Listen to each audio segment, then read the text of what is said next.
Je peux encore continuer. Il y a encore beaucoup de temps. Maintenant, revenons à notre jour, à notre journée d'aujourd'hui. Je vous ai parlé de la récolte. Je lis mon premier passage et je vais vous envoyer dans la parole parlée la semaine originale. Prenons Galates chapitre 5. Chapitre 6 plutôt. Galates chapitre 6. Le verset 7 et le verset 8.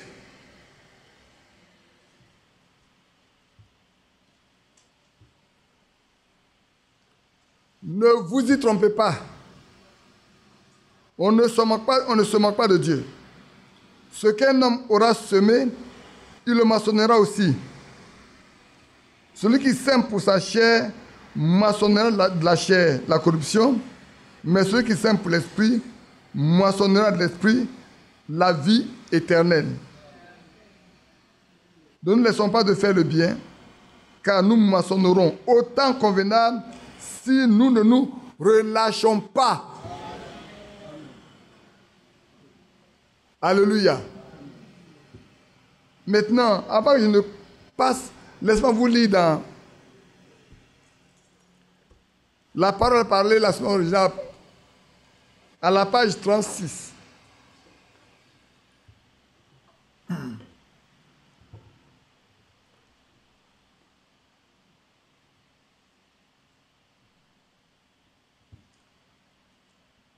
Ici, il n'y a pas les paragraphes n'ont pas été numérotés. Hein. Ceux qui veulent aller lire, ils pourront lire. Vous pouvez même lire à partir de la page 35. Si vous voulez lire à la page 35, ça c'est un peu plus long, mais je le lis quand même. Je crois que le temps de la moisson est proche. Les semences ont été semées. Les semences dénominationnelles des églises telles que évangéliques, baptistes, presbytériens et luthériens ont été semées. La semence pentecôtiste a été semée dans l'organisation pentecôtiste par des grands hommes tels que Oral Roberts, Tommy Hicks, Tommy Osborne, qui étaient de grands hommes de Dieu. Et je crois que la parole de Dieu a été semée sans mélange, loin de toutes ces organisations. Voilà ce qu'il y en a aujourd'hui.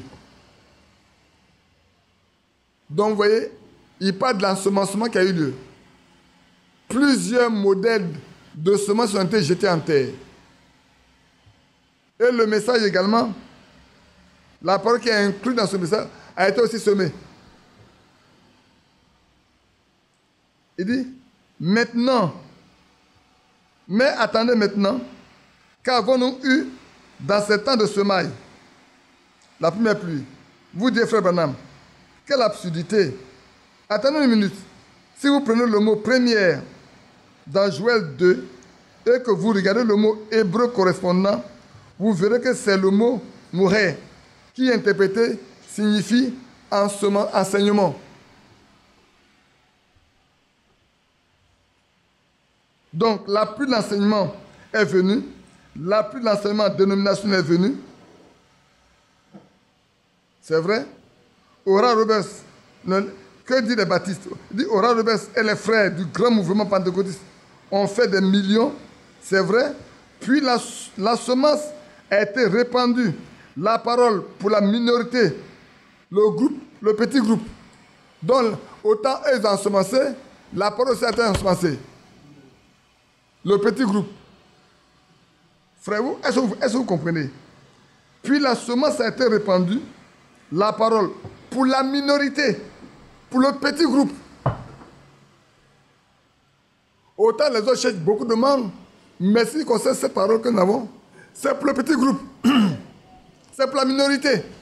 Ce n'est pas beaucoup de personnes. Vous savez, à la veillée, je ne dirai pas son nom, il y a un frère à qui je voulais poser une question depuis longtemps. Et je l'ai eu. Et je l'ai abordé quand on était parti au cafétéria. À la cafétéria, en même temps, il y a les toilettes. Donc, je suis parti dans les toilettes, j'arrive et puis il est là. Puis je l'ai appelé. Il dit, ben frère, viens. Te souviens-tu que en 2007, tu m'as posé une question. par rapport à ce qui a eu lieu le 4 juin 2006. Il dit, il s'en souvient vaguement. Je vais te situer. Et tu sais, il y avait un décès dans la région d'Abangourou. On est parti là, on a veillé. Puis le matin, quand on se préparait pour aller faire la dernière réunion avant d'aller à l'enterrement, tu m'appelais de côté pour dire, frère, est-ce que ce que tu as dit là pourra se maintenir?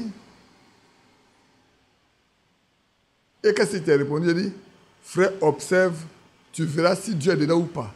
Il dit, assis, il s'en souvient. J'ai dit, jusqu'à aujourd'hui, est-ce que tu as vu les anciens qui étaient descendus là? Un seul a pu être monté là pour occuper un poste. Il dit non.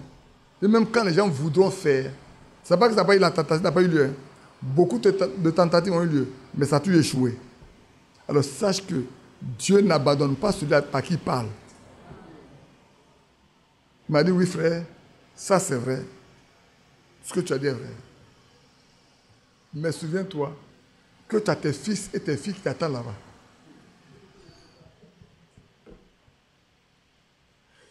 Souviens-toi que tes fils et tes filles qui t'attendent là-bas. Je dis, il y a deux choses. Ou c'est Dieu qui m'envoie là-bas, sinon vous devez me rejoindre. À moins que ce soit Dieu qui m'envoie là-bas. Mais ça, je ne comprendrai pas celui à qui j'ai parlé avant de commencer là. Qui m'a dit, je dois le faire. Maintenant là, sinon c'est vous qui devez me rejoindre. Vous ne me verrez pas là-bas, mais vous devez me rejoindre. Et puis en même temps, il est laissé. Non, frère, c'est pour la minorité. Ce que nous faisons là, ce que nous avons, quelqu'un m'a dit, mais tu penses que tous ceux qui sont chez toi, etc., ils sont tous, frère Banam me dit, il y a 3 sortes de croyants, mais je crois la même chose. Il y a tous 3 sortes de croyants, mais je parle pour la minorité. Même quand j'étais là-bas, c'est pour la minorité. Je ne l'ai jamais dit, c'est pour tout le monde. J'ai tout dit, c'est pour la minorité. Aujourd'hui encore, je parle pour la minorité. Ce n'est pas ceux qui sont ici qui écoutent. Il y a plein qui écoutent. Il y a plein qui écoutent par YouTube. Il y en a même les après-midi sont toujours collés à leur poste, attendant qu'on prêche. Et il y en a qui écoutent le matin, il y en a qui écoutent le soir. Non, ce n'est pas pour ceux qui sont ici seulement. Donc, c'est la minorité. Mes frères, c'est pour la minorité. Hein. Ce qui nous est donné, c'est pour la minorité. Rappelez-vous bien ce mot, mourir, qui signifie enseignement. La première pluie, il a parlé de la pluie mourir, la pluie de l'enseignement. La pluie de l'enseignement est venue. La parole de Billy Graham a frappé le monde. La parole des pentecôtistes a frappé le monde. Et la parole elle-même a frappé le monde. Alors, où est le problème maintenant? Elle attend la dernière pluie. C'est alors qu'elle produira ses fruits. Oh, j'espère que vous comprenez cela. Alors, la sorte de semence que vous avez semée dans votre champ, donnez la sorte de récolte que vous moissonnerez. La sorte de semence que tu as ensemencée là, elle va grandir et ça te donne de récolter la sorte de semence que tu as produit. Parce que manguier ne pourra produire que le manguier. Le maïs ne donnera pas le mil. Le mil ne donnera pas acheter le blé. Le blé ne donne pas le sorgho. Tu as semé le sorgho, tu as le sorgho. Tu as semé le mil, tu n'auras que le mil. Tu as mis le blé en tête, tu n'auras que le blé. Maintenant, quel type de blé tu as mis? Le blé sauvage ou le blé réel? C'est ça aussi.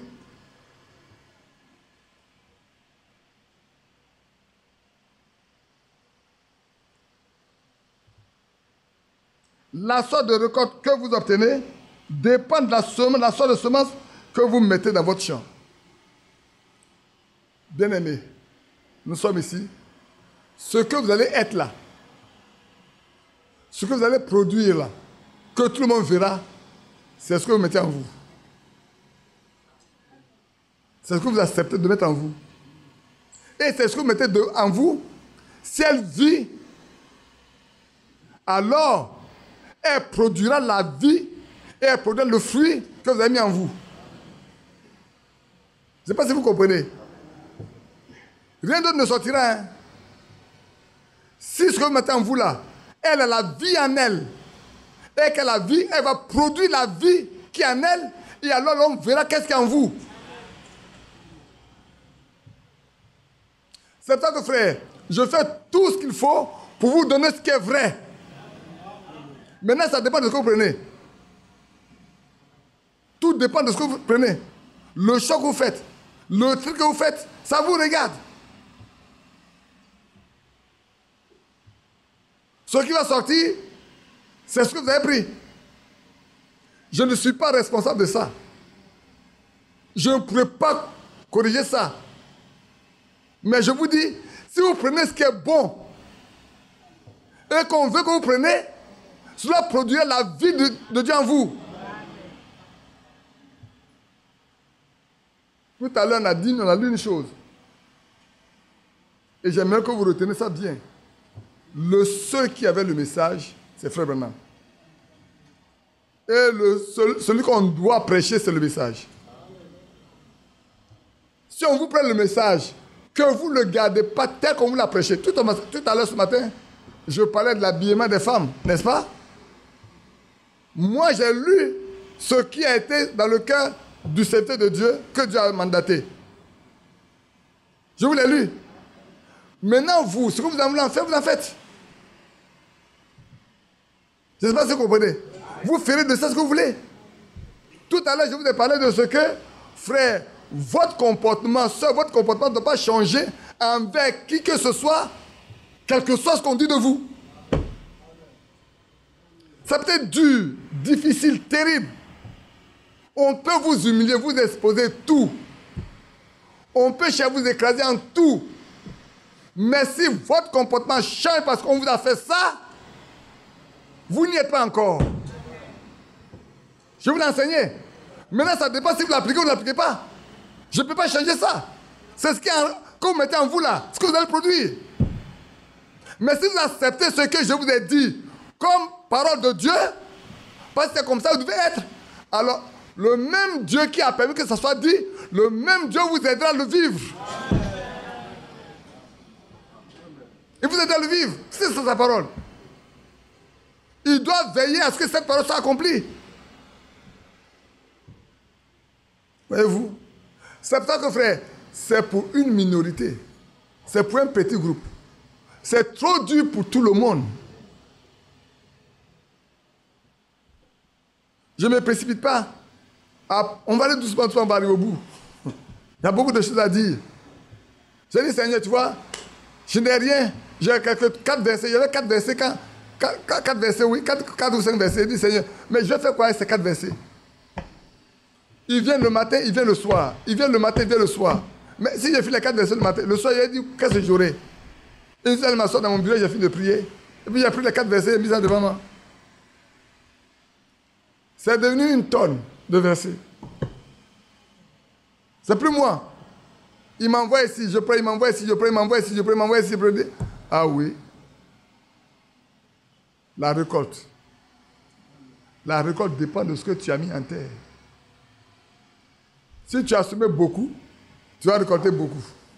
Tu as semé peu, tu vas récolter peu.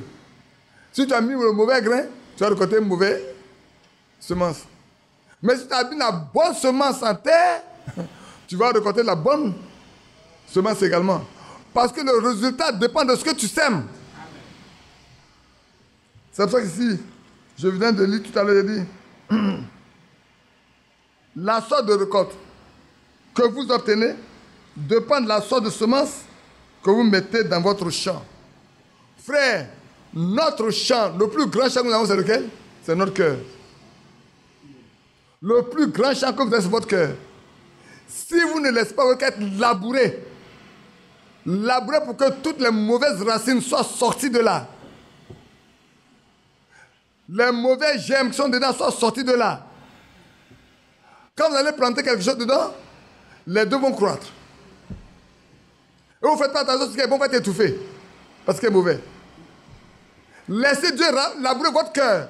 Sortez tous les mauvais grains, toutes les mauvaises semences qui dorment déjà dedans. Ils y sont déjà avant. Hein. Ils doivent sortir. Avant qu'il soit arrosé, il faut qu'il sorte. C'est vrai.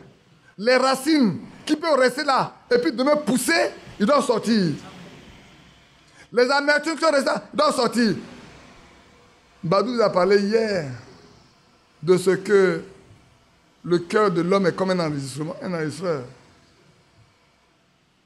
Toutes les mauvaises consciences sont enregistrées là-dedans. Ça veut dire qu'il faut que votre cœur soit purifié de toute mauvaise conscience. Le cœur doit être purifié, entièrement purifié, sanctifié, nettoyé. Parce que durant toute notre vie, vous avez enregistré beaucoup de choses. Beaucoup de mécontentement, de frustration, d'injures, des choses impossibles. Vous ne pouvez pas les sortir vous-même. Mais il y a un qui peut les sortir. Dites-lui, Seigneur, voilà ce mauvais cœur, nettoie-le. Et n'a-t-il pas dit? Le cœur de l'homme est torturé par-dessus tout. Qui peut le connaître? Lui, Dieu le connaît. Lui le connaît. Lui se connaît l'état de chacun de nous. Le baptême n'enlève pas ça. Il faut que la main de Dieu vienne nettoyer. C'est ça qu'on dit. Repentez-vous. Regrettez ce qui s'est passé. Regrettez tout. Dites au Seigneur, voilà ça, voilà ça, voilà ça, voilà ça. Je me souviens bien de ma fille qui est décédée, Camilla. Le jour où j'ai fini de parler, et puis avant de prendre son baptême, je me suis retrouvé avec elle. Et Bédi, on ne lui a posé aucune question. On ne lui a posé aucune question. Et elle a commencé. Prendre sa famille. Voilà ce qu'elle reprochait à sa famille. Voilà ça, voilà ça, voilà ça, voilà ça. Elle a mis de côté. Sa propre vie, voilà comment elle a marché. Jusqu'à maintenant, elle a mis de côté. Elle a pris ça, elle a mis de côté. Quand elle a fini, elle dit, Seigneur, demandez au Seigneur de me pardonner tout. Avant d'aller prendre son baptême, personne ne lui a posé une question. Elle a tout laminé elle-même. Elle a vécu 6 mois d'intense communion avec son Dieu. 6 mois. Juin 89, janvier 90, elle est partie. Frère, le temps est arrivé. Hein. Ce dont je parle maintenant là, c'est pour une minorité. Pas pour tout le monde. Beaucoup ne comprennent pas. Oh, Badi est trop... Frère, ne regarde pas ce que je suis. Je me bats moi-même pour que, moi aussi là, je sois nettoyé. Je ne vais pas te parler parce que je suis bon. Je vais te parler parce que moi aussi, je vais être comme ce qui est bon. Oui. Le temps est arrivé où chacun de nous, frères, l'enlèvement là, ce n'est pas un problème de groupe. Hein. C'est pour ça que j'ai apprécié ton visiteur là. Il dit à sa femme, moi je vais t'enlever. Voilà quelqu'un de la dénomination, il dit, moi je vais t'enlever. Au moins les gens sont en train de faire la publicité partout pour gagner de l'argent, pour avoir beaucoup de monde qui gagnent de l'argent. Il lui dit, moi je vais t'enlever. Moi, il t'ai marié. Hein. Chacun doit chercher à savoir ce qu'il veut faire. S'il veut t'enlever, ça te regarde. Mais moi, je vais t'enlever. Parce que, dans un lit là, l'un ne sera plus l'autre laissé. Hein, madame a dit, dans un lit, hein, l'un ne sera plus l'autre laissé. Donc, tu es venu, il faut te mettre au diapason. Il faut te mettre là. Hein? Béatrice me regarde là. L'un sera plus l'autre laissé. Aladé. Vous devez mettre au diapason. Hein? Mettez-vous. Ayez la même foi. Priez les autres que le Saint-Esprit soit là. Afin que votre vie, là, quand vous sortez, on sache que vous n'avez pas besoin de parler, frères et sœurs. Vous n'aurez pas besoin de parler. Qu'on sache que ceux-là, il y a une marque distinctive, quelque chose qui les distingue des autres. Oh, ça sera beau ce jour-là. Hein? Je suis le plus heureux. Quand je dois sortir, je dis, mais c'est pas ceux qui vont chez Badi là, ça. Mais ils sont différents. Où est-ce qu'on a dit de Franck hier? Dans son village, dans sa famille. Pas seulement nous.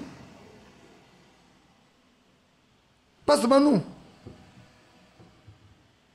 Pas seulement nous. Dans son village, dans sa famille. Tout le monde sait qu'il est. Disponible, serviable, chrétien. Ils l'ont dit. Ils ont insisté sur sa chrétienté. Ils ont insisté. On pense que c'est moi qui ai fait. C'est pas moi. Mais comme ils ne savent pas, ils pensent que c'est moi qui étais un bon père, un bon charismatique pour les deux. C'est pas moi.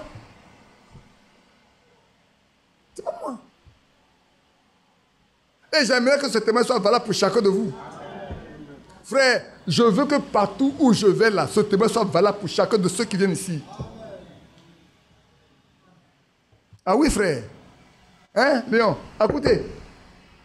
Tu sais peut-être, tu ne sais pas. Écoutez, quand je partais là-bas, je ne savais pas. Hein. C'est peut-être que j'ai su. Les vieux hébreux sorciers disent, le petit qui est là-bas, le plus petit qui est là, sa ceinture fait 2 fois sa taille là. C'est aussi chrétien. Je dis, mais attends, qu'est-ce que j'ai déjà raconté? Moi, je suis avec mes frères, ils disent, comment c'est moi qui suis chrétien? Ils me connaissent où? Mais oui, je vois le résultat, non? C'est faux. Je dis, mais c'est le seul qui est chrétien. Celui-là, sa ceinture fait 2 fois sa taille là. C'est lui. C'est où pour mes photos avant la vie, vous manquez de bois. Hein? C'est fille de fer. Ma belle-mère m'appelait fille de fer. Tellement on était comme ça, chétif. Oh, j'emploie le mot et moi-même, ça ne me gêne pas. C'est vrai. Frère, je veux, sœur, je veux que le témoignage soit vrai pour chacun de nous. Je veux l'apprendre. Je veux l'apprendre. Je crois qu'un jour de me dira, Badi, ta prière a été entendue, elle a été exaucée. Maintenant, je suis venu pour te donner la suite. Pour chacun de vous. Ma prière, comme l'apôtre Paul dit, que vous connaissiez le Dieu d'Abraham, d'Isaac et de Jacob. Que vous le connaissiez personnellement.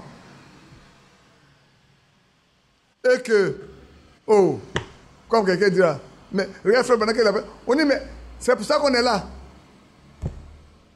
Bien-aimés frères, ils étaient nombreux. Il dit, mais il t'appartient dans quoi? Non, ce n'est pas des Branham. C'est ceux qui ont reçu ce que tu as enseigné. Oui, frère. Ceux qui ont reçu et qui ont marché avec. C'est pas qu'ils ont entendu, hein. Ils ont reçu, ils ont marché avec. Ils ont vécu ça.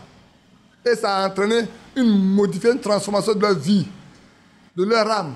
Tu as été sanctifié en eux. C'est beau de voir Paul, Pierre et tous les autres et d'en arriver à notre temps.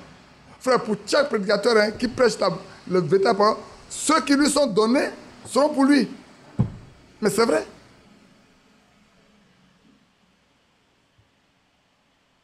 Alors la semence, la sorte de semence que frère, nous semons, c'est ça que nous allons récolter. Oh, j'allais venir, mais regardez bien frère, qu'est-ce que, on en parlait là, regarde, qu'est-ce qu'à Sodome ils ont semé, qu'est-ce qu'ils ont semé à Sodome? Ils ont semé l'abominable vie sale que Dieu détestait. C'est ce qu'ils ont semé à Sodome et Gomorrhe. Ils ont semé la sodomie, ils ont semé la prostitution, l'homosexualité. C'est ce qu'ils ont semé. Et quel c'était le fruit? La mort.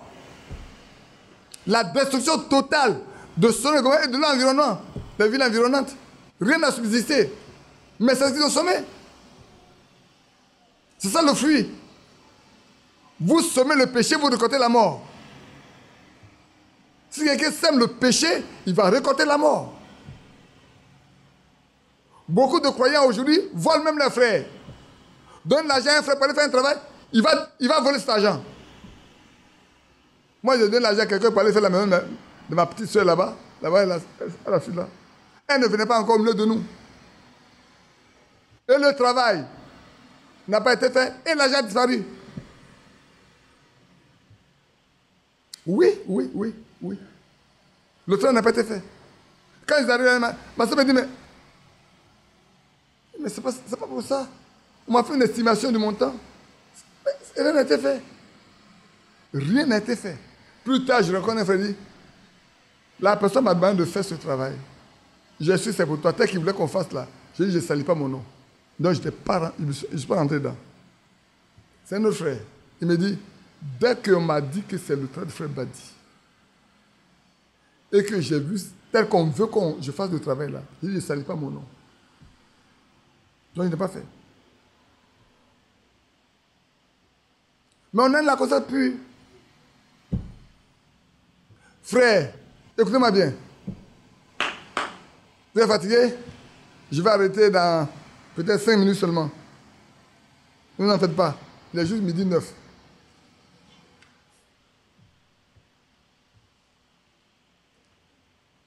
Le temps est arrivé. Écoutez-moi bien, frère. Le temps est arrivé.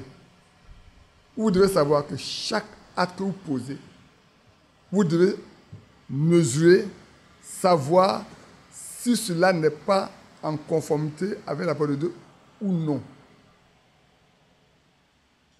En d'autres termes, ne posez aucun acte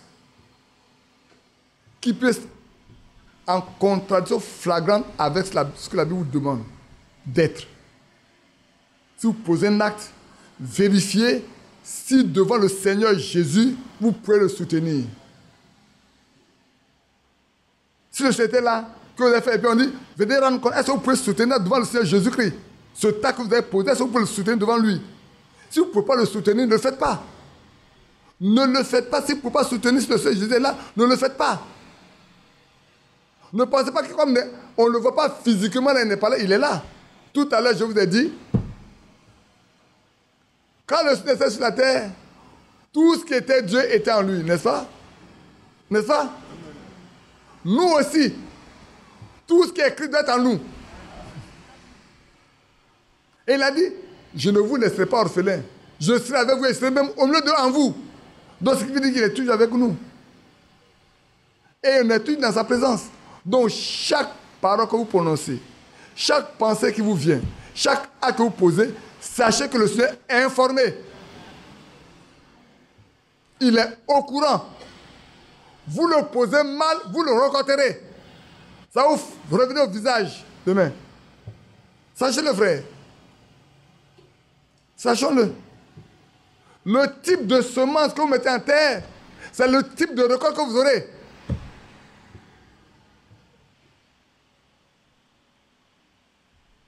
Je sais c'est dur. Je sais c'est dur à avaler. Ça, je le sais. Mais si vous voulez aller au ciel, vous êtes obligé de marcher avec. Ce n'est pas pour me plaire à moi. Non, je ne vous demande pas de me plaire à moi. Je vous dis, faites tout pour plaire au Seigneur. Tout ce que vous pouvez poser comme acte, dans lequel le Seigneur dit, le Seigneur peut vous reconnaître comme son fils ou sa fille, faites-le. Mais aussi longtemps qu'il ne peut pas se reconnaître dedans.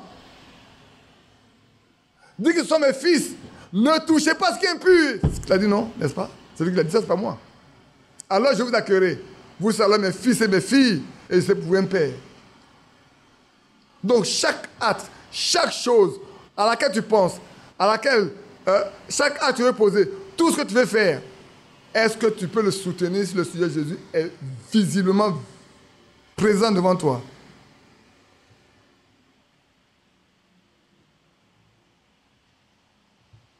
Si ce n'est pas possible, il faut renoncer à ça. Ce n'est pas possible, il faut renoncer, frère. Renonçons à tout ce qu'on ne peut pas soutenir devant le Christ. Ce n'est pas possible, frère. On n'est pas là pour nous plaire, hein, frère. On n'est pas là pour plaire aux gens. Ne cherchez pas à plaire le prédicateur. Oh, je sais qu'aujourd'hui, il y a certaines zones où on ne veut marcher qu'avec ceux qui sont capables de dire « Oui, frère, mais c'est bien ce que tu fais. » Même quand c'est mauvais, « Non, frère, ce n'est pas bien grave. » Tu peux aller avec. Moi, je ne marcherai pas avec. C'est pas bon, c'est pas bon. C'est pas bon, c'est pas bon. Dites-le, c'est pas bon, c'est pas bon. Si on a mal fait, on corrige. Point final. Oui, frère. Qu'est-ce que vous semez? On n'est qu'à l'introduction, on n'a pas encore commencé.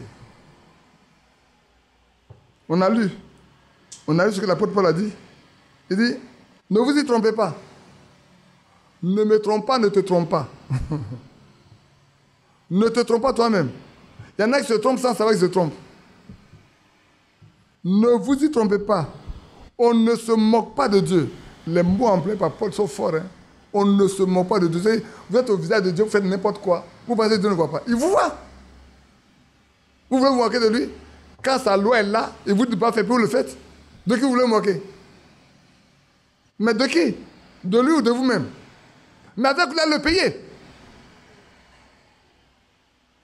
Ce qu'un homme aura semé, il le moissonnera aussi.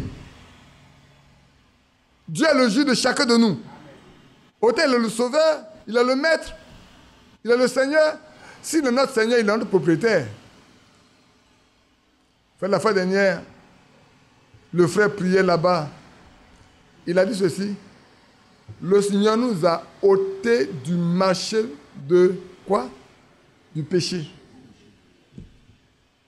On n'est plus sur le marché du péché qu'on vient nous acheter. Christ nous a ôté du marché du péché. En d'autres termes, désormais, on n'est plus sur le marché où il y a le péché. Il y a un marché sur le péché où on était auparavant. Je peux même dire, une voie, la voie là, c'est la voie du péché. On marchait dedans sans savoir qu'on péchait. On vivait dedans sans savoir qu'on vivait. On commettait un péché. Mais un matin, il nous a donné la conscience pour nous dire, le chemin dans lequel vous êtes là, ça mène à la mort. Sortez, venez ici. Il nous a placé sur un chemin pur, sain, propre. Mais on dit, on vient de l'autre côté. On est tellement habitué à l'autre côté, au lieu de rester ici, on est en train d'aller là. On va aller ici. Maintenant, si tu as été acheté pour sortir du marché du péché, mais reste là où tu es. Vis dans la nouvelle zone. Christ a combattu pour gagner chaque centimètre de terrain pour chacun de nos frères. Nous devons nous battre pour maintenir chaque centimètre carré de terrain qui nous a été donné. On ne doit pas laisser un seul centime au diable.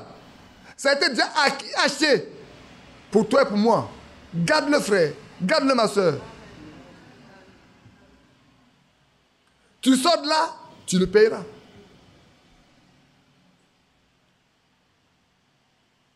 Celui qui sème pour la chair, moissonne la chair, la corruption. Oh là là. Vous comprenez bien ici. On a une chair qui est corruptible.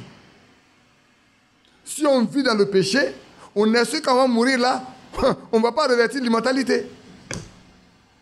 On ne va pas revêtir l'immortalité. Mais si on sort de là, si on meurt demain, on a déjà une tente qui nous attend, qui est purifiée, lavée, nettoyée, qui nous attend.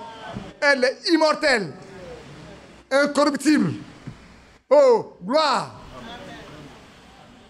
C'est merveilleux, frère. Celui qui sème pour l'esprit, moissonnant l'esprit, la vie éternelle. Tu sèmes pour l'esprit, tu marches avec l'esprit, tu auras la vie éternelle. Et le Saint-Esprit vivra dans ton cœur. Et tu as la vie de Dieu en toi. Quand Adam... Oh, on dirait que je me précipite là. Laisse ça. Venons laisser ici. Je ne vais pas me précipiter. Je vais prendre chaque cas après. Chaque cas. À commencer par Adam. Venir avec Caïn.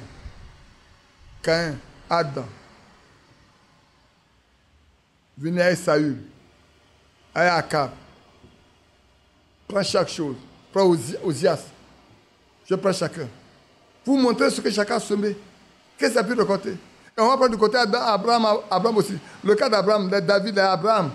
Qu'est-ce qu'ils ont semé? Qu'est-ce qu'ils ont vu récolter? Les Joseph, qu'est-ce qu'ils ont récolté? De quel côté vous voulez qu'on soit? Au moins, je vais être de la promesse d'Abraham. Soyons de la promesse d'Abraham. Pour hériter. Frère, vous savez comment c'est beau? Abraham a obéi jusqu'à... Même, il ne savait même pas ce qu'il faut faire. Il a obéi simplement. Il arrive sur le mont Morija. De tout son cœur, il a pris son couteau.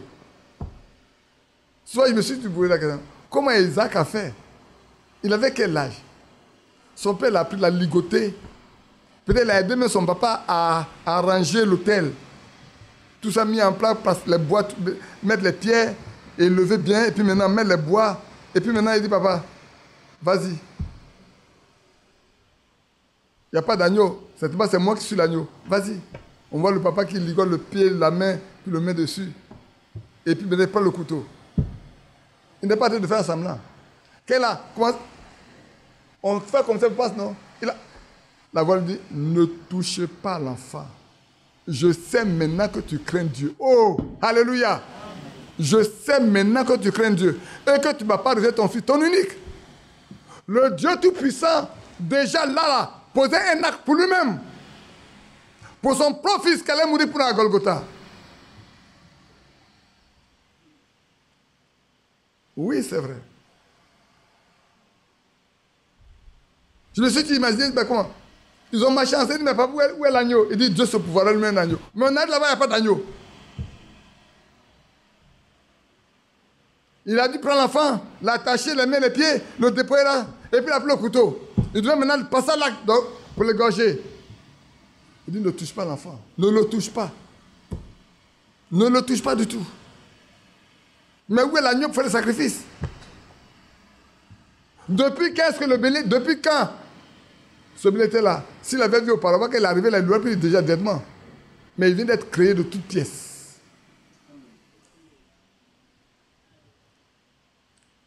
C'est vrai. Ce que tu sèmes, attends-toi à le récolter. Tu sèmes l'amour, tu vas récolter l'amour. Tu sèmes la paix, tu vas récolter la paix. Tu sèmes la joie, tu vas récolter la joie. Oui. Tu sèmes l'amertume, c'est l'amertume qui va te suivre. Oh là là. Ne nous lassons pas de faire le bien, car nous moissonnerons autant convenable. Peut-être pas autant où nous voulons. C'est pas autant où nous voulons. Hein. Mais le temps que Dieu l'a préordonné là, c'est plus le temps convenable. Autant convenable là, nous allons moissonner ce qu'on a semé. Il dit, et il ajoute, hein, si nous ne nous relâchons pas. En d'autres termes, si vous persévérez jusqu'à la fin, si malgré les circonstances, vous persévérez à faire ce que vous devez faire jusqu'à la fin, vous moissonnerez ce qui est bien. Que Dieu vous bénisse.